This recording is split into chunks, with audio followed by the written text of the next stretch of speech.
क्या हम जानते हैं कि भारत में हर फैक्ट्री एक छिपे हुए ब्लूप्रिंट पर चलती है?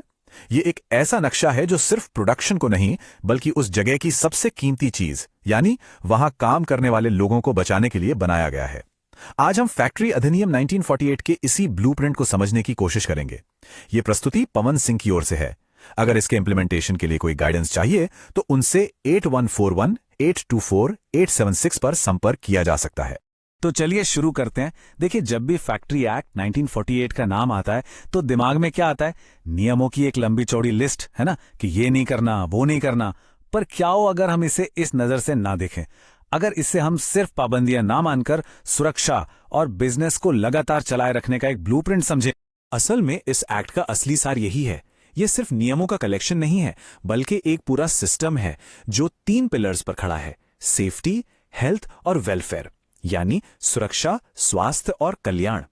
ये तीनों मिलकर एक ऐसा मजबूत ढांचा तैयार करते हैं जो ना सिर्फ लोगों को बचाता है, बल्कि लंबे समय में आपके ऑपरेशन को भी सुरक्षित रखता है। तो चलिए पहले पिलर यानी सुरक्षा या सेफ्टी से शुरू करते हैं। और देखिए, सेफ्टी का मतलब सिर्फ हेलमेट और सेफ्टी शूज पहनना नहीं होता। इसका असली मतलब है एक इंडस्ट्रियल माहौल में मौजूद हर तरह की एनर्जी और हर तरह के खतरे को समझना और उसे काबू में करना। आइए देखते हैं कि ये एक्ट कैसे सेफ्टी की अलग अलग लेयर्स बनाता है। किसी भी फैक्ट्री का दिल होती हैं वहां की मशीनें, और इन मशीनों के साथ आती हैं काइनेटिक एनर्जी, एक अदृश्य लेकिन बहुत ताकतवर खतरा। सोचिए, एक घूमती हुई मशीन का हिस्सा अगर किसी के कपड़े को पकड़ ले तो क्या हो सकता है? नतीजा बहुत भयानक हो सकता है। इसीलिए ये एक्ट साफ कहता है, हर चलती हुई मशीन के हिस्से को ठीक से फेंस करना यानी घेरना जरूरी है, जैसे उसके चारों ओर एक ढाल बना दी गई हो। साथ ही चलती मशीनरी के पास सिर्फ ट्रेंड एडल्ट पुरुष ही काम कर सकते हैं, जबकि महिलाओं और नौजवानों को ऐसे किसी भी हिस्से की सफाई या मेंटेनेंस करने की सख्त मनाही है। लेकिन खतरा सिर्फ घूमने वाली मशीनों से नहीं है। ग्रेविटी और प्रेशर, ये भी बहुत बड़ी ताकतें हैं। इसलिए एक्ट ये भी कहता है कि वजन उठाने वाली हर मशीन, चेन और रस्सी का सही से मेंटेनेंस और टेस्टिंग होनी ही चाहिए। ठीक इसी तरह जो भी प्रेशर वेसल इस्तेमाल हो रहे हैं, उनके लिए एक सेफ वर्किंग प्रेशर लिमिट तय होनी चाहिए और उसे कभी भी पार नहीं करना है। यहां पर सबसे जरूरी चीज है लगातार निगरानी और सही रखरखाव। कुछ सबसे बड़े खतरे तो वो हैं जो दिखाई भी नहीं देते। हम बात कर रहे हैं खतरनाक केमिकल्स, धुएं और गैसों की। इसीलिए एक्ट कहता है कि किसी भी बंद जगह में घुसने से पहले वहां की हवा की जांच करना जरूरी है।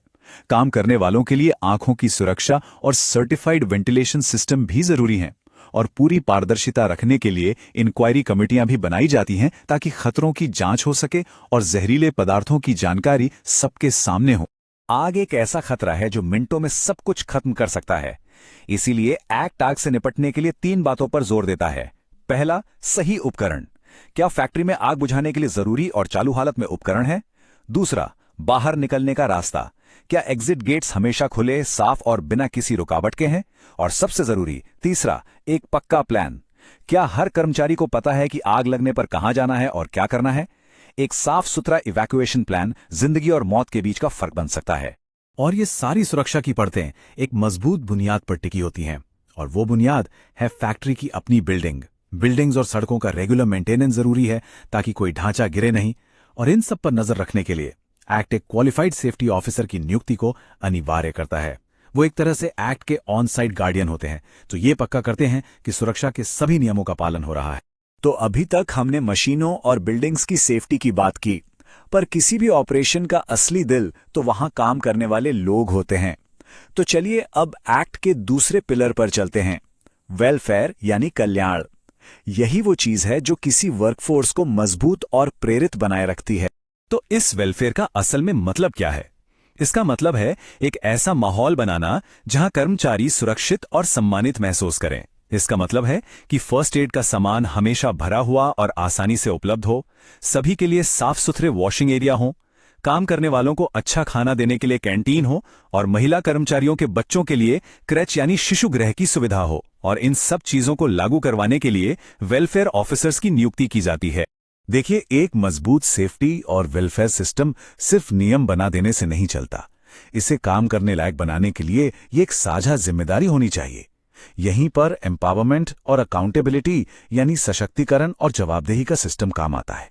ये मजदूरों और मैनेजमेंट के बीच एक तरह की पार्टनरशिप बनाता है। ये सिस्टम दोहरी ताकतों पर चलता है। एक तरफ अंदर से मजदूरों को अधिकार दिए जाते हैं, जैसे किसी भी आने वाले खतरे के बारे में मैनेजमेंट को बिना डरे चेतावनी देने का अधिकार, सेफ्टी कमिटीज में भागीदारी का अधिकार और स्वास्थ्य से जुड़े खतरों के बारे में जानकारी पाने का अधिकार। दूसरी तरफ बाहर से सरकारी इंस्पेक्टर्स को कभी भी फैक्ट्री में आने और नियमों को लागू करवाने का अधिकार होता है, और अगर नियमों का पालन नहीं होता तो भारी जुर्माना और यहां तक कि जेल भी हो सकती है, जिससे जवाबदेही बनी रहती है। तो जब हम इन सभी हिस्सों को एक साथ जोड़ के देखते हैं, सेफ्टी, वेलफेयर और साझा जिम्मेदारी, तो एक बहुत साफ तस्वीर सामने आती है। और हम वापस अपनी पहली बात पर आते हैं कि नियमों का पालन करना सिर्फ एक खर्चा नहीं है, बल्कि ये बिजनेस के भविष्य के लिए एक बहुत बड़ा रणनीतिक निवेश है। तो सबसे जरूरी बात जो हमें समझनी है वो ये है, एक सेफ फैक्ट्री ही एक प्रोडक्टिव फैक्ट्री होती है। जब हम फैक्ट्री एक्ट 1948 का पालन करते हैं तो हम सिर्फ एक कानूनी जिम्मेदारी नहीं निभा रहे होते हैं, बल्कि हम एक्सेलेंस का एक कल्चर बना रहे होते हैं। एक ऐसा कल्चर जो हमारी सबसे कीमती चीजों, हमारे लोगों और हमारी प्रोडक्टिविटी दोनों की रक्षा करता है। और हम इसी एक सवाल के साथ आपको छोड़ जाते हैं।